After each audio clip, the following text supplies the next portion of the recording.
در یک قریه کوچک پسری به نام امین زندگی میکرد. امین فقیر بود اما دل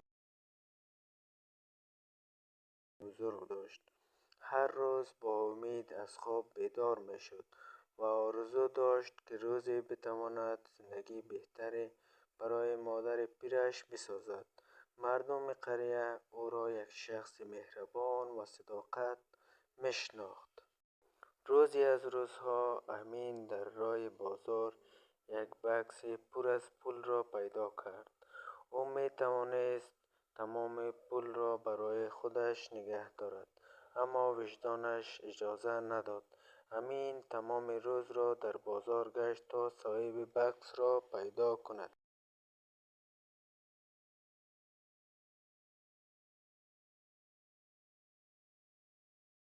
سرانجام پیرمردی را دید که خیلی نگران است و به دنبال بکس خود می گردد. امین بکس را به پیرمرد داد.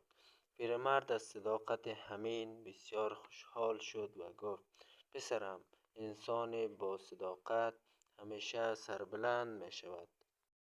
پیرمرد یک تاجر بزرگ بود. امین را به کار در شرکت خود دعوت کرد و امین با تلاش ها و درستکاری های خود کم کم پیشرفت میکرد و روزی رسید که امین یک از افراد مورد اعتماد تاجر تبدیل شده بود. سالها گذشت. امین نه تنها زندگی خوبی برای مادر پیرش ساخت بلکه بر مردم فقیر قریه خود نیز کمک میکرد.